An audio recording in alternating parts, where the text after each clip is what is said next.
అయినా ఇంకోటన్నా నవ్వుకుంటాడని సోయి కూడా ఉండదు. ఎవడన్నా పరిచయాలతో అయితే గీతే పెళ్లి సంబంధాలు కుదురుతాం, కానీ పరిచయాలతోనట ఎవరు పైలట్లను పట్టుకొచ్చిండట. మంత్రి పరిచయాలతో పైలట్లను పట్టుకొస్తే వాడు సర్వే చేస్తాడట. సిగ్గుందా ఏమన్నా మాట్లాడడానికి? పాలసీలతో వస్తాయి, కానీ ప్రపంచంలో టెక్నాలజీ ఎక్కడున్నా ప్రభుత్వాలు తెచ్చుకోవాలనుకుంటే నిమిషాల మీద తెచ్చుకుంటాయి. అని పరిచయం ఉంది కాబట్టి వాళ్ళని పట్టుకొచ్చి మెహర్బానా?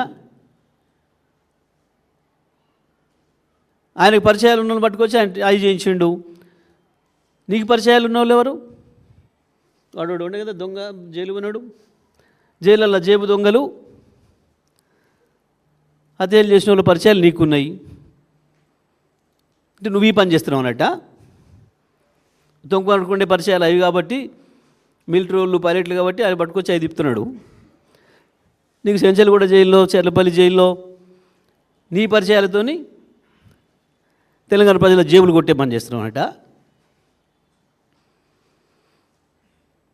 ఆయన ఇంకొక ఆయనకుండే పరిచయాలు నీళ్ళు వాటర్తో పరిచయాలు ఉన్నట్టు ఆయన ఆ పనిలో ఉన్నట్టున్నాడు. వాటర్ నీళ్ళతోని ఎవడి పరిచయాలతో వాళ్ళు పనిచేస్తారు అన్నట్టు. ఒక పాలసీల ప్రకారం పనిచేయరు, ప్రజలకు ఇచ్చిన మేనిఫెస్టో ప్రకారం పనిచేయరు, ప్రజలకు ఇచ్చిన మాట ప్రకారం పనిచేయరు.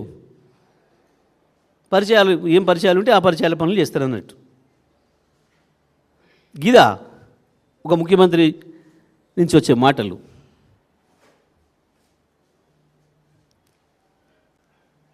అంటే ఉత్తమ్ కుమార్ రెడ్డి పైలట్ అయి ఉండకపోతే, ఆయన మిలిటరీలో పరిచయాలు ఉండకపోతే మీరు వాళ్ళు ఈ సర్వే చేసేవాళ్ళు గారు. మరి ఆ శవాలు తీసుకోని కూడా ఉన్న పరిచయం చేసుకోకపోయారు. అట్లన్నా వాడు తెచ్చి తీస్తుండే కదా. వాడు లేడా పరిచయం? ఏమైనా గోళాల్లో దూరి దొంగతనాలు చేసాడు వెనకటి అలీబాబా దొంగల్లాగా పరిచయాలు ఏమైనా పెంచుకుంటే వాళ్ళు కూడా వద్దురుగా తెస్తానికి.